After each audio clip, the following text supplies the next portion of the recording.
So where we are right now is a point of no return. The darker forces that have had power over this earth, that have been possessing different leaders, and that have had a stronghold over banking and media and all of these things, it's getting harder and harder and harder for them to maintain control, because they may have power, but they only have power in darkness. They only have power when people are sleeping, and that's not really power at all. We are reaching this point of no return, and it has a lot to do with these really invisible but palpable cosmic frequencies that are returning to the planet, that are lifting it up and forcing us to go through this purging, and it's reaching this point of no return for the dark side, for corrupt politicians, for corrupt bankers, for corrupt corporations. It's reaching this point of no return where they cannot function the way that they functioned for so long. They are destined to be exposed. So, what do we do? What do you do if you're in that position where you're like, oh crap, humanity's changing, consciousness is changing, lights are going on. You have to try to shut it down. You've got to try to turn it off. You've got to use vaccines, you've got to use the manufacturing of different crises. You've got to keep humanity in a trance-like, hypnagogic state of disassociated shock. If you don't, it's the end. There will be a fine-tooth comb going over you and all of your practices, because when the light returns, humanity wakes up. And this is biblical, and a lot of people have prophesied this, but nobody seems to factor it in necessarily to drama. We get caught up in it. But that's why.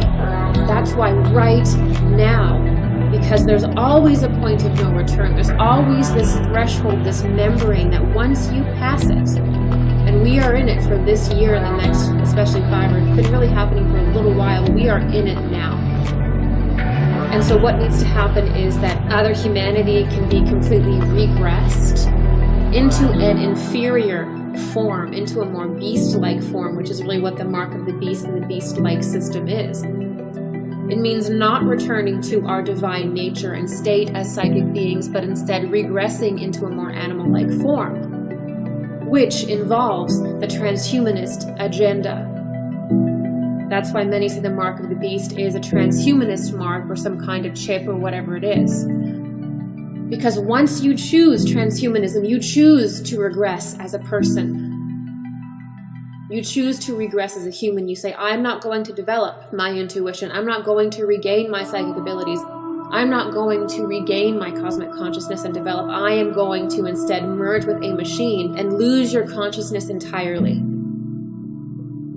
We will not think the same once we're hooked up to Neuralink. We will actually have a different bioenergetic field entirely, a denser bioenergetic field. That is what this is all about, and that is why I'm mentioning the people at the top, because that is their only option for humanity, to keep what they have. And it's also why these billionaires and these tech giants are so invested in censorship. Because they have to keep things under wraps, certain things under wraps, especially the deep state that wants to oppose them under wraps. They have to keep things at a certain level so they can create false flag events and trauma to the point where they can usher in their regressed state, their lesser state.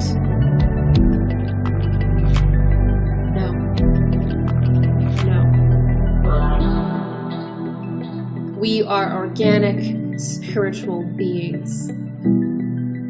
We will not accept that. I will not accept that. We will build instead the society that we are entitled to from our heart. That is the reality. And may we all pray. May we all pray and begin to live that today. And hold that in our hearts today so that we may bring it forth. May we see through all of this. May we see through all of this chaos to what is really happening at the top. May we come together, no matter how different in opinion we are, under a higher ethic. A higher ethic that the people that have been in power and that are in power will never honor in us, not unless we demand it within ourselves. We can do this, but we need to see what's really going on, call it out, and hold that higher space. But we can do this. Because one noble man, one noble woman can take down 1,000 crooked giants.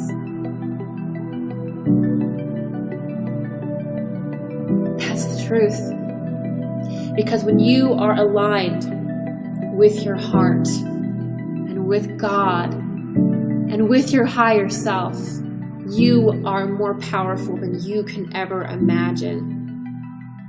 And a stability rises inside you that can never be shaken, not even by the darkest person, the darkest agenda. And when many of us do it, it's beyond. And that is the gift of all of this, is that we get to remember how to rise into that.